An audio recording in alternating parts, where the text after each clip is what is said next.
Welcome to Mediocre Gaming, and today we're playing Destiny 2. Well, good morning, good afternoon, good evening, and salutations. Today, Light in the Dark. Let's get to it.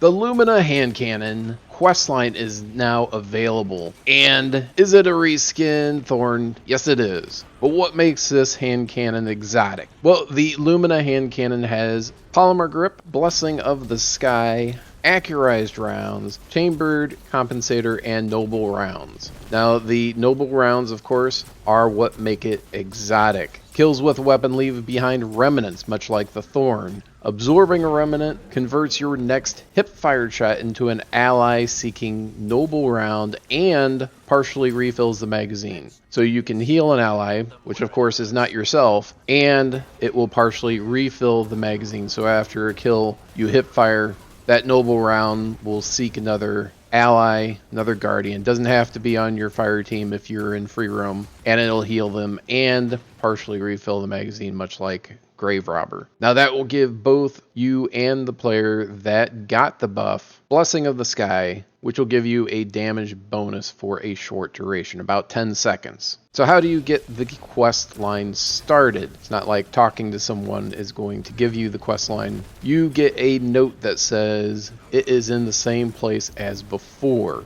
This, of course, is referring to the Thorn quest. So what you'll want to do is you'll want to head to the EDZ and Trossland. Head all the way to the back into the salt mines, and then go through that little area with the Fallen. Once you go through that area with the Fallen, you're going to keep going until you get to the elevator. Next to the elevator is a teleporter or transporter. Go ahead and activate that, and it will transport you to the side of the mountain, or cliffside as it is referred to in the note. So once you're transmatted up onto the mountainside or cliffside, you're going to want to make your way all the way to the back. Once you get to the back of that area, there is going to be a small hole on the left hand side. Go ahead and make your way over to there and then keep going. Now this, if you remember, is the exact same area that you went for the Thorn. Now instead of going to the campfire like you did with the Thorn, you're going to go and find the box. There's going to be a chest towards the back of the area. Open that up, and that'll give you your first quest step. It'll give you a fateful gift and system positioning device. Now when you look at that, it says that you have to find the original location of the original Thorn, and the system positioning device will tell you where it is at. And of course, this will change every hour. Now, more than likely, it's going to steer you towards a lost sector. Now, when you are in the lost sector or going towards a lost sector, you want to keep your eyes open for a chest. That'll give you your next step. And it is not going to be necessarily inside of that lost sector where the enemies are. It could be before it. Once you find the chest, then you'll have the next step called Bearer of Evil's Past. Now, in order to complete this step, you'll need to generate orbs of light. 250 orbs of light. It'll be easy to do enough as long as you follow a couple steps. Now, if you go to where public events are happening, you can rally to the flag and get your super instantaneously. The other important thing to remember is to use weapons that are curated. Curated weapons will generate orbs of light. Occasionally, maybe 1 out of 3 enemy kills will give you an orb. So that will help generate that 250 orbs much more quickly than if you were just using supers alone. And of course, using the correct super, a super that will get you more orbs every time you use it, and using it in an area where there are more enemies that will generate more orbs. Once you generate 250 orbs of light, you'll go on to the next step of the quest, and that is Rose Revealed. It'll also give you 3 other quest steps and the Rose hand cannon. Defend the light, face the hordes, and band together. When you look at Rose Revealed, it'll say that you need 3 perks restored, and that is referring to the 3 purple flags that you get. Band together, you'll need to complete a Nightfall Strike, with a score of 50,000 or higher. This will be relatively easy to do, especially if you've been doing Nightfalls with a couple friends and been getting at least 100,000 for that second powerful drop. Now, if you're not sure what to do, go ahead and make sure that you are using the Five of Swords card, that you're putting the power handicap at least close to what your light level would be at, and then you can use things like either extinguish or momentum to get that multiplier up, and you'll want to have it to at least 2 times in order to get the 50,000. Now, if you're working that into your weekly rotation where you're getting 100,000, obviously you'll want that to be higher at 3 or 4. Face the Hordes, you want to complete encounters at the Blind Well, Black Armory Forge, or Escalation Protocol. Now it says 35 encounters. That does not mean you have to complete 35 blind wells or forges or escalation protocols. Instead, it means that each step in the process will give you a set number of points. So if you're working on the blind well, the first step in any tier, whether it's tier 1 or tier 3, won't get you any points, but each additional step in the process, and there's 5 steps, will give you 1 point. So completing that first step in the blind well, where you're in the middle, that won't actually get you anything. You move on to one of the ancillary wells, and once you complete that, then you'll get 1 point. Now, if you're using a tier 3 charge, then at the end of it, after you complete it, you'll have an option of doing the heroic, and the heroic will give you an extra 3 points. So that's 7 points for each blind well tier 3 plus heroic. So if you do 5 of those, then you'll be complete and you'll have that finished out. Escalation protocol, if you are at the level 7, you're actually going to be able to do it a little bit faster, but getting up to that point and keeping people in the area, in the free roam, in order to complete all those encounters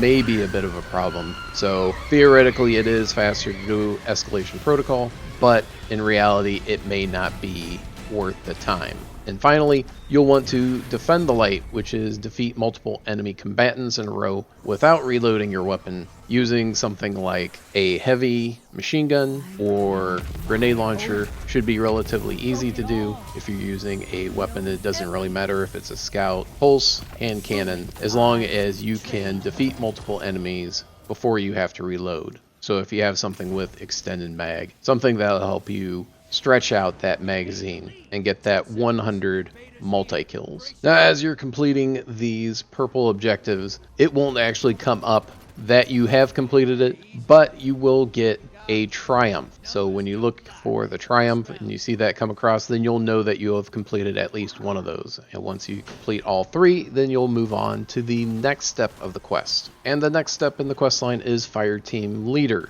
Complete activities throughout the system with Rose equipped, and fighting with a fire team with other Rose wielders will increase the percentage, and it is a percentage. So any activity, if you're doing it by yourself, will give you 3%. Each additional member of your fire team will increase it by an additional 1%. So if you're doing strikes and everyone is using the Rose, you'll get 3%, the second person will add 4%, and the third person will add 5%. So you can get 12% with 3 people. Now, of course, the more people, obviously, it seems like you would get more percentage. So doing something like the Menagerie will give you the biggest bonus because that has a 6-player base. Now, if all 6 players are using the Rose, you're looking at about 35%, but you're going to have to look for groups in order to do that. More than likely, people aren't going to be using the Rose while they're doing the Menagerie. So if you are trying to complete this step, it is easiest to go and try to get a group together and do the Menagerie,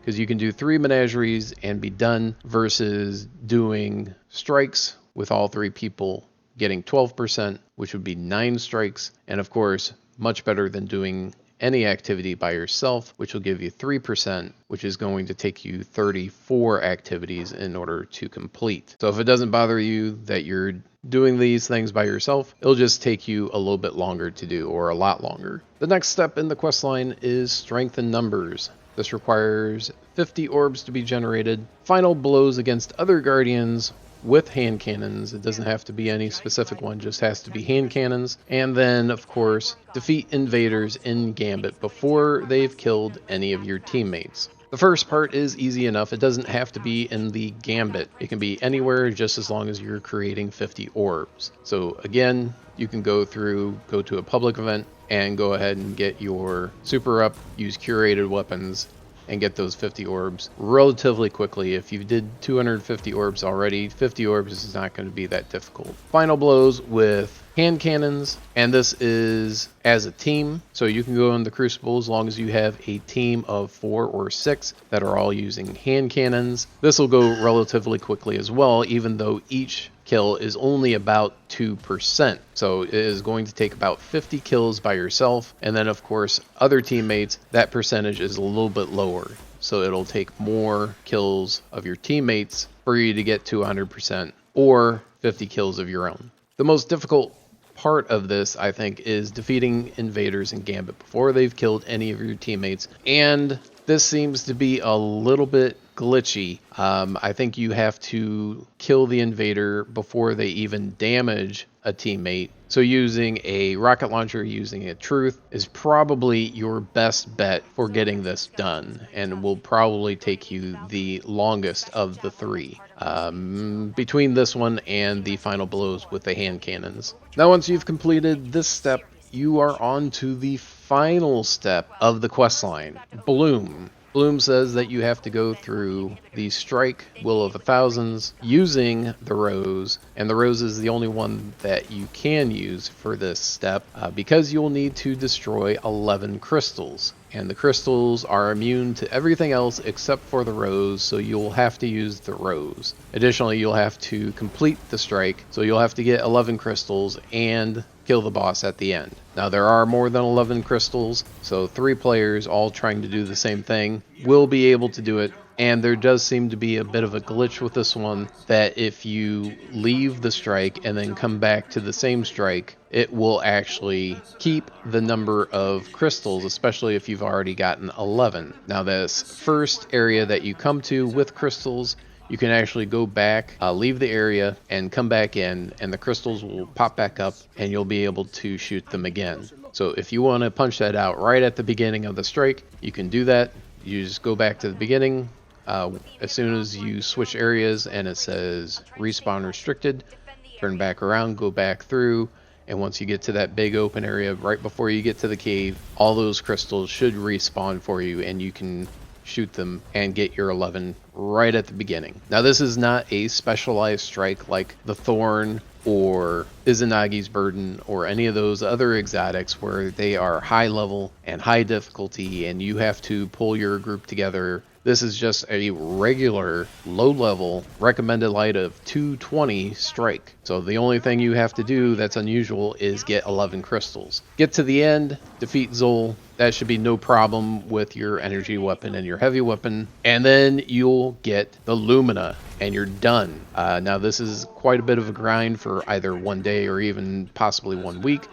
Trying to incorporate this in with your weekly activities will make it a little bit easier, although the Gambit Invasion one might be a little bit more difficult, or the hand cannon kills. Just when you're running your Gambit rotation, use something like the Malfeasance. If you're in the Crucible, Ace of Spades, Last Word. If you happen to have Luna's Howl or Not Forgotten, those are still solid options, and get those hand cannon kills. Well, that's it. Enjoy the quest line for the Lumina. Enjoy getting the Lumina and trying it out and see what you think. Hope you enjoyed this video. Be sure to check us out on social media. And thank you for liking, commenting, and subscribing. And we'll see you next time. We could really use the Valkyrie right now. Stabilized. Kind of. But the Valkyrie is ready. Alright. I need you to throw the Valkyrie into the core and force a full meltdown.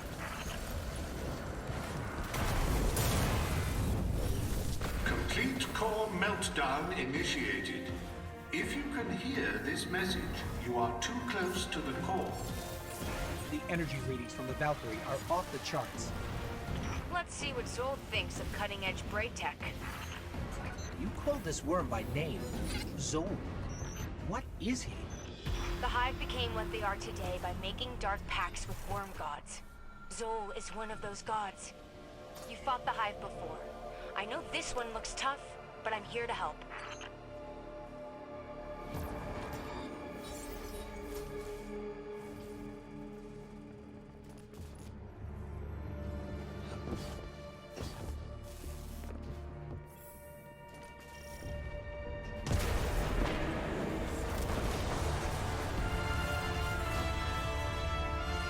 I've never seen anything so powerful.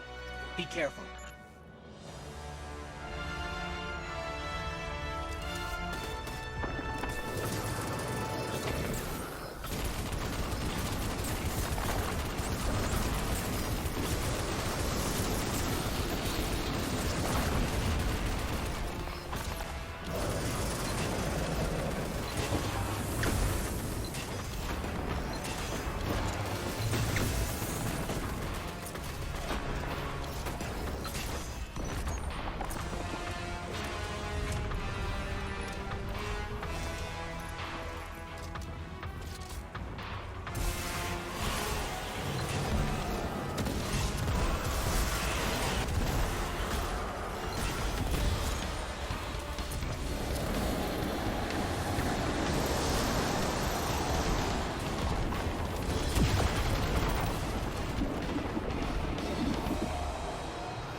Guardian. You saved Rasputin and Mars. We couldn't have done it without you, Anna. Thanks for the assist. Thank Rasputin. This was his plan.